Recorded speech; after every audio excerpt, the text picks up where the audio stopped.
So that, YouTube, is what happens to a velenion brushless motor when you get tired of being cooped up in the house on 110-degree day and you decide to go out and run it. Oops. What's up, YouTube? Hope you guys been out there building shit. Believing what God gave you, taking on some projects, building, fixing, creating, doing art, whatever it might be, guys. Find your blessings and skill sets and find your talents and pass them on to this world. And if you don't succeed at something, keep trying. Keep trying. You don't have to be the first thing that you attempt to be. You don't have to make your first job a career. You can build from things, and you can grow from it, and you can get more education. You can go on to do bigger and better things. So, you like hearing that kind of message? Go ahead and hit that subscribe button for me. Later on in the video, if you like what I got to say, give me a like. Helps out with the algorithms and things like that. You understand how YouTube works. So, I'm out here today, and I just got this cheap, well, I guess not too cheap. I could have gotten cheaper ones on Banggood, but this one was kind of complete, so I liked it. And so, I'll show you this hobbypark brushless system. I got 80 amp ESC and 3660 motor. And the reason why I actually got this one is because it had these wire extensions, and I planned to put my speed control back in the stock location, but in the stock location this wire wasn't long enough. I ended up putting it up here to where the receiver wire would reach. I could get an extension for that, but then I'd be running extensions, and so I just went ahead and zip tied it up here. And then the next issue that I had to overcome, 5mm input instead of the 3.75 or whatever it is that was my stock pinion. So I ended up having to go to the local hobby shop, and for under 10 bucks I was able to score these two. And so I got a 54 tooth and I think it's a 27. It's a 27 tooth and 54 tooth.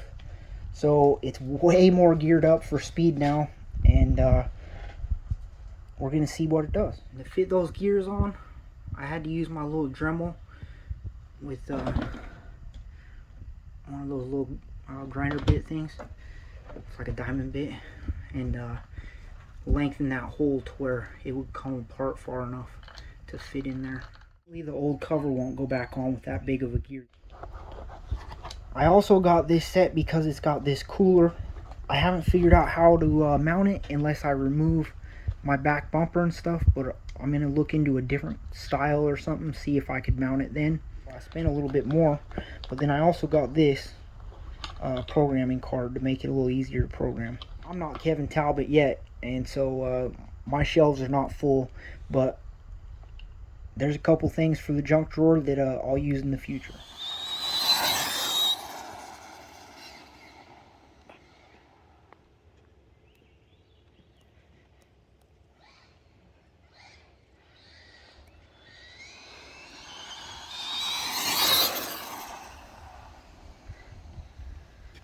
That's 2S, guys. It's getting it pretty good. I feel like it's as fast now on 2S as it used to be on 3.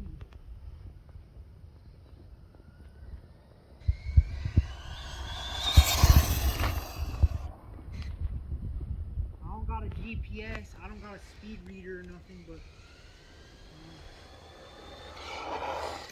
now we're gonna get a 3S in there, see what it does.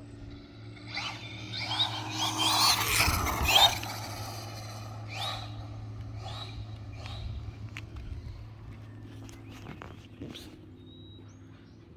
How fast I can get going, but I need weight on.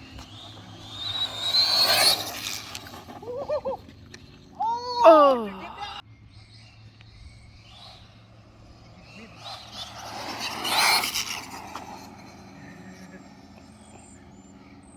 weight on the front.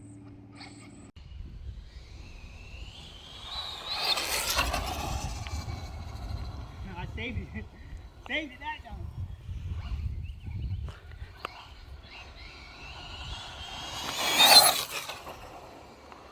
Saved it that time. The trick is let the front end down before you're in a ditch. You know what I mean?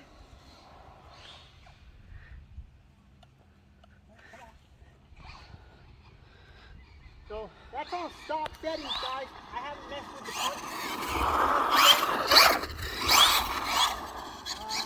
I just hooked it up out of the box, ran it 2S, 3S, and I believe this is 4S capable. So I might be out here with a 4S in a two-wheel drive slash, seeing what that'll do.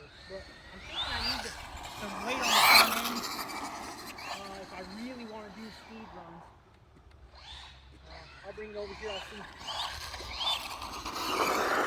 But that's fun. It didn't used to do that, and I really wish it would have. Yeah, I don't got a digital temperature thing, so I'm going to cool it for now. But in the future, I'm going to run to Harbor Freight and get one of those little digital things, and so we can start being a little bit safer with our motors and not blow them up. I don't want to make the same mistake twice. You guys see what I did to the velenion. But hit like, hit subscribe, and until next time, we won't got Gabe, you guys. Keep building shit.